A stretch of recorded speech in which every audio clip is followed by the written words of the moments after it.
As much as I hate to admit it, and as much as it annoys me to even say their name, there are people in my life who taught me lessons I didn't want to learn, but needed to. It was painful, it was embarrassing, and humbling in the worst way. They didn't teach me through love, they taught me through betrayal, they taught me through absence, they taught me through lies, manipulation, and every red flag I tried to paint white.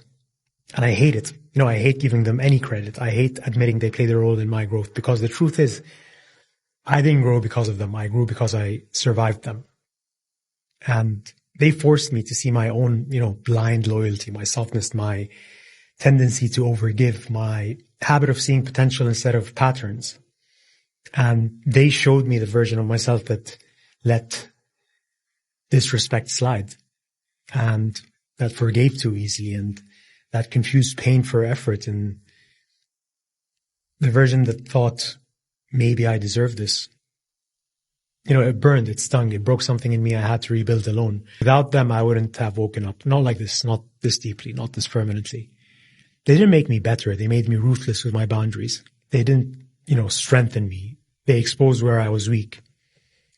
And they didn't love me. They forced me to love myself properly. So, some people don't enter your life as blessings. They enter as consequences, as reality checks, as the slap in the face you didn't know you needed. And as much as I hate giving them credit, I can't deny they were the lesson, the hard one, the loud one, the one that hurts so badly. I promised myself I'd never live that life again. Your intentions are pure. You don't lose people. They lose you. Because you know what purity is in today's world? It's a rarity, a threat, a mirror that exposes what other people aren't willing to be.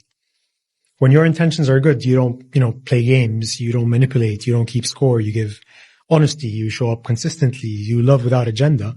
Unfortunately, a lot of people don't know how to handle that. They mistake your kindness for weakness, and they take advantage of your patience, and they underestimate your silence. They get comfortable, careless, reckless. Then one day you stop showing up, not out of anger, not out of spite, but because your soul finally understands something your heart keeps avoiding.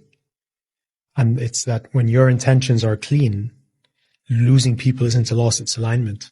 Because people with impure intentions can't stay in the presence of someone who's genuine. It exposes them. It convicts them. It makes them uncomfortable. Because your presence requires honesty. Their presence requires ego. And ego always flees as the truth enters the room. So no, you didn't lose them. They lost the person who meant well. They lost the friend who cared deeply. They lost the partner who showed effort. They lost the heart that didn't know how to pretend. They lost the version of you they'll never meet again. And sooner or later, life will show them the weight of that loss. Not because you want revenge, but because, purity has a value people only recognize in hindsight.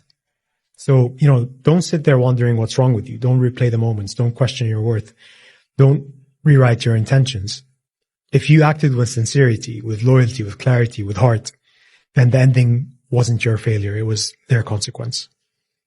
Because when your intentions are pure, God replaces every loss with something aligned, something better, something that matches the level you were giving.